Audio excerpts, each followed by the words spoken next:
Assalamu alaikum wa rahmatullah wa deg fen jotna on calminama calmini dental fof balda e balto mbadde huftidinde en calmini mawde dental ɓammen Hamidou Diallo en calmini kadi seeɗa min wiyaɓe Allah wi nelaɗo Allah wi en calmini kadi dendagal mo numéro mum sengi ɗo kaala o kettol en ko musidɗo mum Djiby Mansour Guiro professeur Guiro ɗo salmino juuraɗon e aranden ɗo e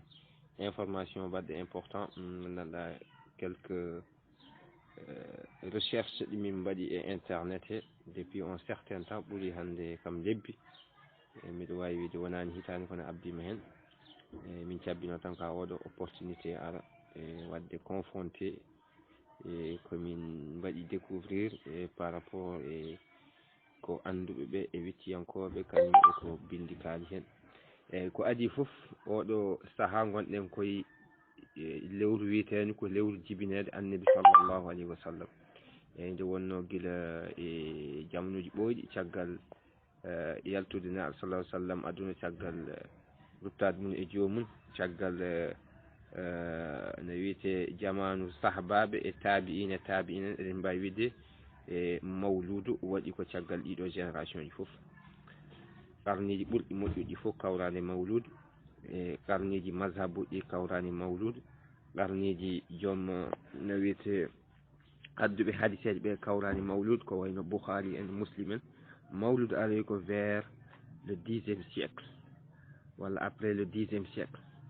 l'islam est né au 7e siècle mawludu nde aroyta taw fergo nelaɗo yawti duuɓi 100 pawɗo ha 150 eyyi cosaan mum degga degga ɓuuri feeñinade tan koto dowla fatimiya to wiyete Égypte hande ɓen gaddi toon fuɗɗi mawlude e ko ñemtinde nasaraniyankoɓe e ɗum ina jeeya e soubassement e ɓeɗon golle eɓe mbaɗanno mawludaji 4 eɓe mawnanno jibinede nelaɗo ñalawma o eɓe mawnanno jibinede Aliou jibinede Fatima e jibinede Seydina Al Hussein eyyi ɓeɗo kam sikki ala hen won wiyoɓe kadi Al Hassan ne hen noon sen batti hen wona 5 eyyi kono Al Hussein Fatima e Mouhammad kañum e Ali eyyi ɗi foof ɓe joguino ñalɗi ɗi mawni te ɓe foof mawninani koye munen e mbaɗani mawludaji e gurdam munen mawninani annabi saka koye munen ɗum dake en gandi ɗo e mawludu ala cosaan to sunna annabi sallllahu alayhi wa sallam ɗum noon ko bida eyyi ɗum noon ɓaade bida moƴƴo ala enen mbatta ɗum classé tan ko hunde nde gandanɗa e julɗo ene foti woɗɗitade ɗum sababude dalil hadis na sallah sallam kullu bid'atin dalala eyyi en résumé e mbaadi raɓɓiɗinade tan caggal ko tonguɗen ɗo e recherche aji min par rapport e date rabiul awwal e sappo e ɗiɗi rabiul awwal wonde yogay e historien ji walla winduɓe defte sira caggal jibinede nelaɗo sallah sallam walla mbiyen caggal zamanu nelaɗo nde yawti caggal jamanu sahabaɓe makko e jamanu tabi'in en e tabi'in en e qarniji joom mazhabuji ɗine jawti e qarni Bukhari en e Muslim en ha e Tabari en fof taw yawti eɗen gandi l'islam yi l'islam jibina walla mbiyen nelaɗo révélation are makko ko au 7e siècle wonande calendrier solaire calendrier grégorien calendrier chrétien eyyi vers 610 eyyo kanko na sallallahu sallam ko nden révélation presque are makko ɗum no wiyete 7e siècle e sen daari mawludaji puɗɗaɗi cosaɗi e dawla fatimiya chiayankoɓe Égypte wonnoɓe toon laaminoɓe toon wannoɓe toon renversé pouvoir ngari jooɗi toon pooli mbaɗi toon khilafa munen hakkadine ha laami leyɗele kewɗe Maghreb he e pendant un certain temps woni siècle walla siècle pawɗo e ko kamɓe coosi mawludaji no kalduɗen e vocal gonɗo dow eyyi ɗum noon taw en jawti 10e siècle eyyi par ce que oɗon dynastie ko vers 900 pawɗo 923 930 hedde hen ko nden ɓe mbaɗi installé donc sen duttima e tarih tan on jiyan ɗum hayso hande naɗɗa koye internet e Google ma taw datuji ɗi dawla fatimia ko période mum ko c'est au 10e siècle donc lamɓe hewɓe ndewi ɗon ɓe gara gadda mbaɗa innové mawludu ɓe gara guitta ɓe gara gartira ha noon ɓe mbaɗi influencé suufiyankoɓe gaddi ɗum nanni ɗum e dowlaji Afrique banggue hirnangue e kamɓe ɓe ɗon fatimiden shi'iyankoɓe ɓe ñemtinanno ɗon ko nasaraniyankoɓe woni chrétien ji wonno eɗen gandi ɗon dowlaji foof ko chrétien ji gonno hen ko diine christianisme wonno hen ko wayno Égypte la religion christianisme ene jogino toon doole woni copte en ɓe eyyo ɓe jogino toon hay église aji kamɓe ɓe jogino kamɓene aada mawninde annabi Isa donc pour ñemtinde e hirde ɓe ƴetti ko lamɓe ɓe mbaɗata mbayla to gonka yimɓe ɓe mbi kamɓene ñalawma jibinede annabi mabɓe so ari ɓe mawninan ɗum ɓe mbaɗa hen fête ɓe mbaɗa hen discours aji e ko ñalawma wonno en yaha ha yimɓe mbatti wadde hen jamma ɗum ko suufiyankoɓe haɓe mbatti wadde hen no wiyete jimi en haɓe mbatti wadde hen bawɗi en e ɗum ɗon ko ɗum tagi wiya bida ko hunde wande grawde graw no fewi sa fuɗɗima ganduɗa ka fuɗɗi ɗum ɗo anda to wortoto e anda ko jibinta goɗɗum e yo moƴƴani waɗaka barque posone joni noon nanguen d' abord 570 so wonti e mbi o jibina ko 570 caggal jibinede annabi Isa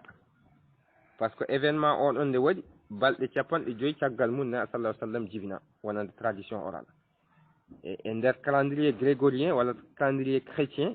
nasaraniyankoɓe hawri ko 570 caggal jibinede annabi Isa joni yimɓe jiilo lewru ndu e lebbi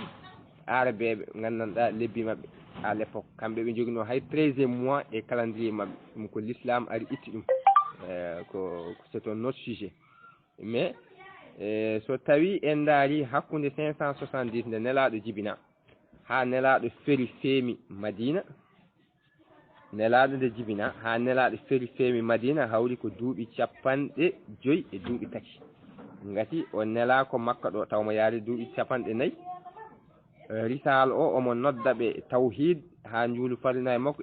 eɗen gandi o woni ɗon duuɓi 13 hade makko tan duuɓi 13 so tawi duuɓi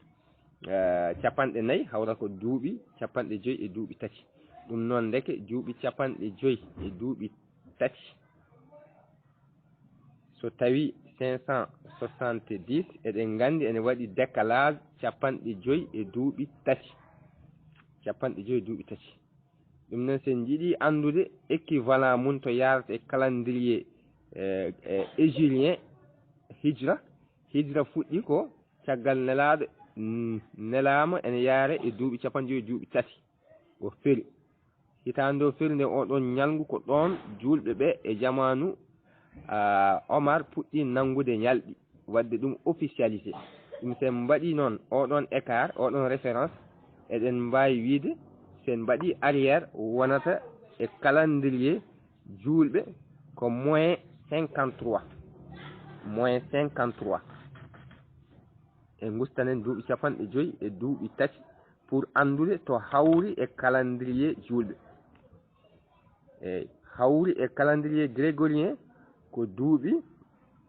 50 e duuɓi 160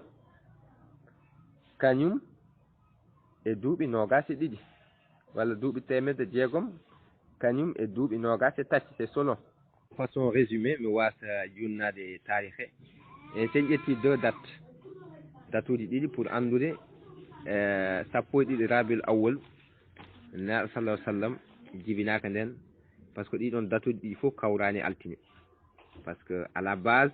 eɗen jogui preuve historique scientifique et religieuse et coranique par ce que wi coranique ko nelaɗo haali fof ko qur'ana eyyi hadith na sallallahu sallam celluɗo authentique na jibina ko ñande altine donc si on parle de cette information donc sappo ɗi rabiul awwal c'est mbaɗi ɗum e convertisseur des calendrier grégorien et hégirien convertisseur hande goto min fof ne wawi waɗande hoore mum sa naati YouTube mona ko madire sa naati Google time convertisseur des calendrier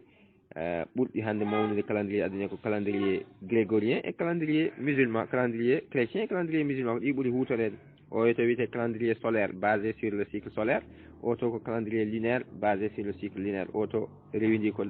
nangue gue woni calendrier chrétien o to rewidi ko lewru ndu woni calendrier julɓe ɓe eɗen gandi ko lewru e nangue mbaɗi déterminé jamma e ñalaw donc sappo ɗiɗi rabiul awwal correspond ƴetten date uji ɗiɗi sen tawi 570 d'abord 570 hawrata ko 4 mai 570 un dimanche sa ndaari e équivalent calendrier musulman ko sappoɗi rabil awwal moins 53 ko adi fergo duuɓi capanɗe joyi e duuɓi tati nelaɗo jibina ko adi fergo duuɓi capanɗe joyi e duuɓi tati e mbi ko sappo e ɗiɗi rabiel awwal sa nanni ɗum e convertisseur des dates walla des calendrier hokkatama altina hokkatuma ko 4 mai 570 on dimanche eyo deuxième date o sen ƴetti toujours calendrier musulman hégirien e mbi ko rabiel awwal sappo e ɗiɗi rabiel awwal e fergo ene heddi duuɓi capanɗe joyi e duuɓi ɗiɗi mbaɗen moyen 52 ngati ene waɗi décalage hakkude calendrier musulman e calendrier chrétien e wonande wiiɓe ko 571 ɓe se mbaɗi oɗon décalage hawrata e fergo ko duuɓi capanɗe joyi e duuɓi ɗiɗi mankuɗe date fergo sappo e ɗiɗi rabiel awwal hitande capanɗe joyi e ɗiɗi mankuɗe ñalɗi fergo eyi ene hawra e calendrier grégorien ene hawra e calendrier tubakoɓe walla mbiyen calendrier chrétien le 24 avril 571 24 avril 571 correspond à 12 rabiel awwal moins 52 ans année hégire 52 avant l'hégire hawrata ko aljuma te kadi nela jibina ko aljuma so tawi komo 570 o ko 4 mai hawrata koye dimanche hawre calendrier julɓe sappo e ɗiɗi rabiel awwal 53 ans avant hégire so tawi ko 24 avril 571 hawrata ko vendredi hawra sappo e ɗiɗi rabiel awwal 52 ans avant hégire hijra donc deke ɗiɗo date uji ɗiɗi fof ala gonɗo hen e altina et bon en résumé en gandi dekete ɗiɗo date uji ɗiɗi nanggaɗi e sappo e ɗiɗi rabiel awwalu ko adi fergo ne sallallahu sallam duuɓi capanɗe joyi e tati ko adi fergo makko moins 53 hégire ene hawra e calendrier chrétien 4 mai 570 un certain dimanche d'après un convertisseur des dates, une application que chacun peut utiliser sur le net à travers Google. Il y a plusieurs applications entre les calendriers chrétiens et le calendrier musulman, ou le calendrier hégirien et le calendrier grégorien. Donc, c'est des applications informatiques. Gote min fon wawi wadde vérifier hay sa andi date mo jibinɗa ano e calendrier julɓe sa nanni tan hokkete date o équivalence mum e calendrier chrétien hokkuma hay jour o e ganda oɗo jour jibinoɗa e calendrier julɓe walla oɗo jour jibinoɗa e calendrier chrétien date mbawɗa nangude hen foof l' essentiel nangu ñalngu o c'est à dire balɗe ɗe so balɗe ɗiɗi so balɗe tati so balɗe nayyi so balɗe joyyi so sappo so go'o so 1 so 2 e lewru ndu e hitande mbaɗa convertir à travers le convertisseur sur ton écran hokkuma équivalent auto date o e ɗum ɗon kadi waɗanma préciser inde ñalawma o eyyi 24 avril 571 hawri ko sappo e ɗiɗi rabiel awwal capanɗe joyi e ɗiɗi adi fergo moins 52 ans hégire ɗum noon kadi ɗo hawri ko vendredi ɗiɗo date uji ɗiɗi kolliri nelaɗo sallallahu sallam o jibinaka sappo e ɗiɗi rabiel awwal saabu ɗum anduɓe ɓe walla historien ɗi a majorité e mbi o jibinaka hitande ñiiwa amul fiili ɗum noon waɗa daté selon les historiens que ça soit musulman ou non ko 570 pour la grande partie des historiens ɓe mbi 571 quelles que soient les deux dates hay goote majji hawrani rabiel awwal sappo e ɗiɗi rabiel awwal 570 hokkani altina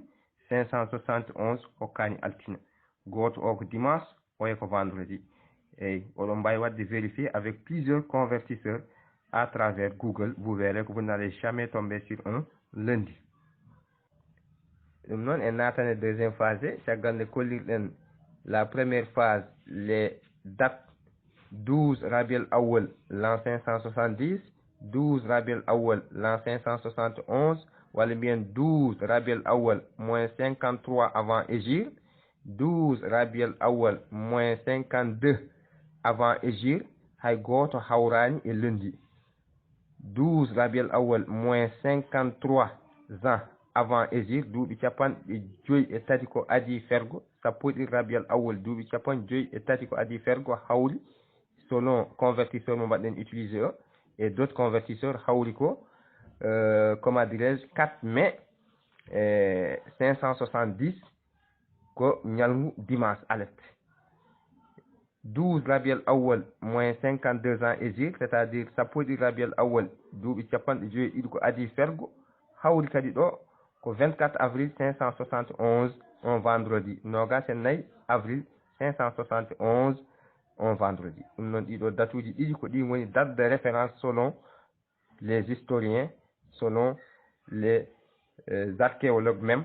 tous les historiens ont daté ko amul fil walla ko ɓuri hewde ko 570 ɓe mbi ala 571 kanƴe ɗiɗi fof dal ala kawruɗe altine wonande sappo ɗiɗi rabiul awwal et ɗiɗon date ɗi fof ala jamɗe altina goto ko dimanche o ko vendredi vous pouvez vérifier par vous-même c'est facile hay mo janggani ne wawi wadde ɗum deuxième phase o ce sont les dates quelles sont les dates walla mbiyen les dates correspondant au lundi de rabiul awwal l'an 570 ou l'an 571 grégorien holɗin ñalɗi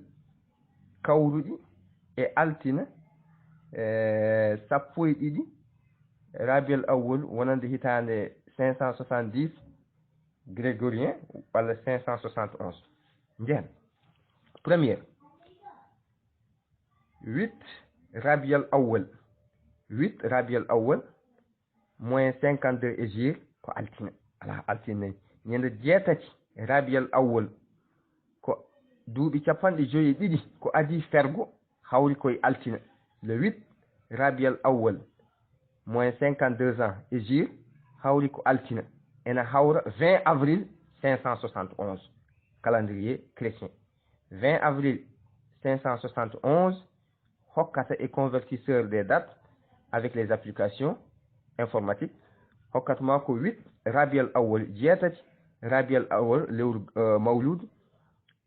ko duuɓi capanɗe joyi ɗiɗi ko adi fergo ɗum hawri koye altina ndekete ɗo kamɓe ɓe juumi kamɓe yaaɓe 12 ɓe sappo e ɗiɗi kam hawrani altina jeetati ɗi noon ene hawre altina ko adi fergo duuɓi capanɗe joyi e duuɓi ɗiɗi woni première woni auto date l'un des dates woni 571 on ko lundi hawra 20 avril 571 calendrier chrétien hawra 8 mawlud moins 52 hégire ene hawra jeetati lewru mawludu duuɓi capanɗe joyi e ɗiɗi ko adi fergonaire sallallahu alayhi wa sallam deuxième date o ko 570 ene hawra 6 jeegom rabiul awwal lewru mawlud moins 53 ans hégire capanɗe joyi e duuɓi tati ko adi fergo ɗo kadi ko londi ƴetten oɗo référence woni ɓuɗɗo yaarede o ene hawra 28 avril 570 28 avril 570 hawrata e altine e lewru rabiul awwal ko jeegom rabiul awwal hitande capanɗe joyi e tati ko adi fergo nelaɗo sallallahu alaihi wasallam ɗum hawri koye altine oɗo date 28 avril 570 hawri ko jeegom rabiul awwal lewru mawludu capanɗe joyi e tati hitande ko adi fergo hawri koye altine so ɗo de ɓe mbi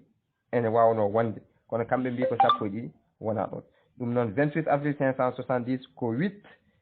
gammu walla 8 mawlud rabiul awwal moins 53 hégire lundi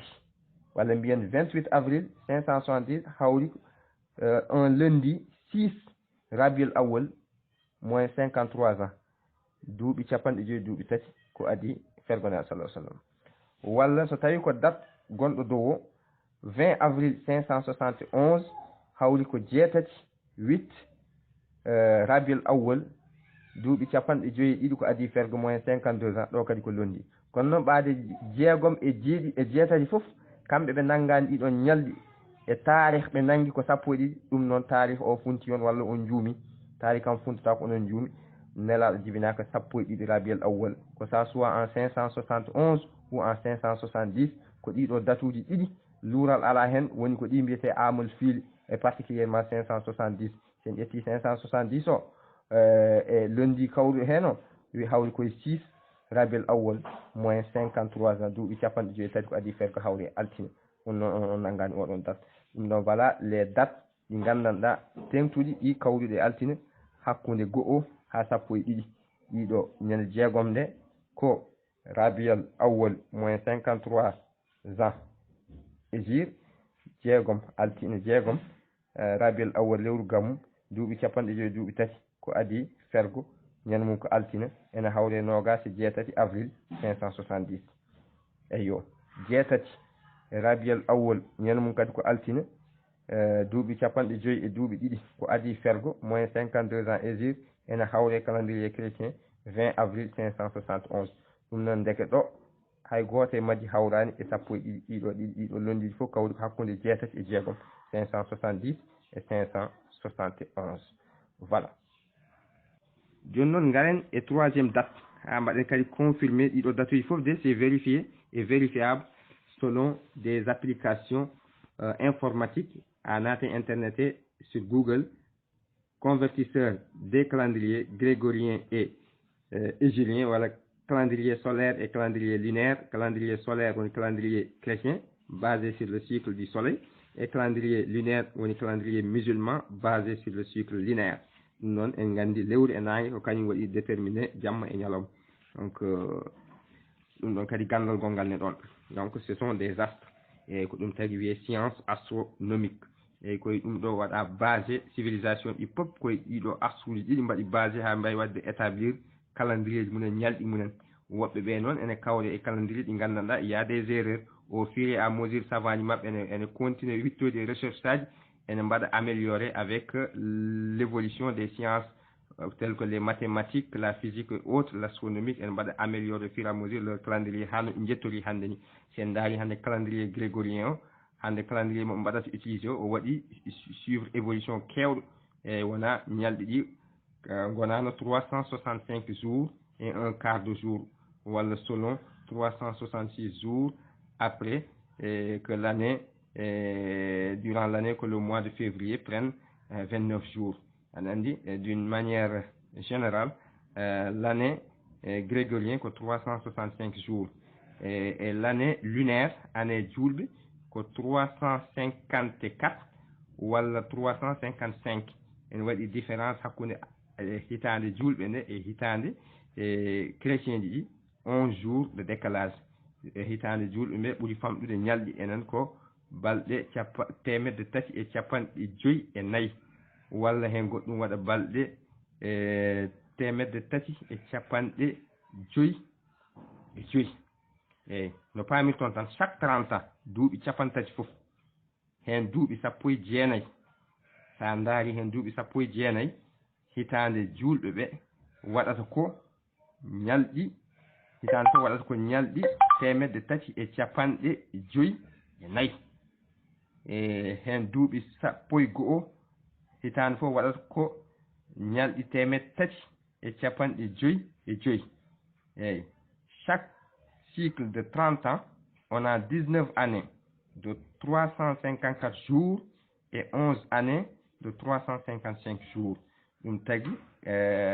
hitande julɓe ɓuuri famɗude ñalɗi ɗum tagi kañum ene yawi filtade taw hitande chrétien ɗi timmani hitande chrétien ɗi ko 365 jours 4 ans après waɗa 366 jours ɗum nan waɗi décalage de 11 jours